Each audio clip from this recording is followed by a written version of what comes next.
Hi hello అండి, అందరికీ నమస్కారం అండి. ఫ్రెండ్స్, మనకి ఇప్పుడిప్పుడే మరొక బ్రేకింగ్ న్యూస్ అప్డేట్ అయితే రావడం జరిగిందండి. అది కూడా ఏపీకి భారీ గుడ్ న్యూస్ చెప్పిన కేంద్ర ప్రభుత్వం అంటూ ఇప్పుడే మనకు ఒక అప్డేట్ అయితే వచ్చిందండి. అయితే ఇందుకు సంబంధించిన పూర్తి వివరాలు అయితే మన వీడియోలో తెలుసుకుందామండి.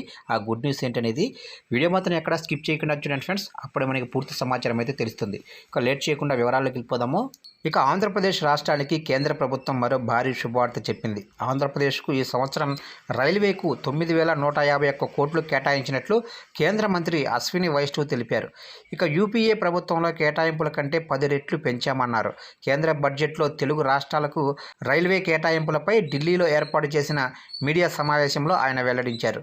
ఇక రాష్ట్రంలో మొత్తం 73,743 కోట్లతో రైల్వే ప్రాజెక్టు పనులు కొనసాగుతున్నాయని ఆయన స్పష్టం చేశారు.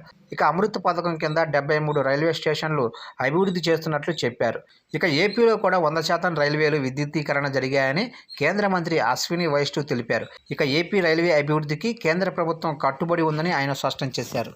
ఇక అమరావతి రైల్వే ప్రాజెక్టు పనులు పురోగతిలో ఉన్నాయని కేంద్ర మంత్రి చెప్పారు. ఏపీలో 10 సంవత్సరాలలో 743 అండర్ పాసులు, పై వంతెనల నిర్మాణం జరిగిందన్నారు. ఇక దక్షిణ కోస్తా రైల్వే జోన్కు భూసేకరణ విషయంలో సమస్యలు ఉన్నాయని, రైల్వేకు ఇతర భూములు కేటాయించాలని రాష్ట్ర ప్రభుత్వాన్ని కోరామన్నారు.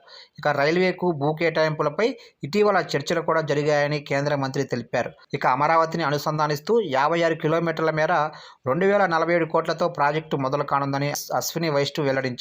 ఇక ఎర్రుపాలెం, కొండపల్లి, నంబూరు మీదుగా రైల్వే లైన్లు ఏర్పాటు చేయనున్నట్లు పేర్కొన్నారు. ఇక రైల్వే పనులపై డిపిఆర్ను నితిన్ ఆయోగి ఆమోదించిందన్నారు. ఇక అమరావతి, విజయవాడ రైల్వే స్టేషన్ల అభివృద్ధికి కేంద్రం కట్టుబడి ఉందని రైల్వే మంత్రి స్పష్టం చేశారు.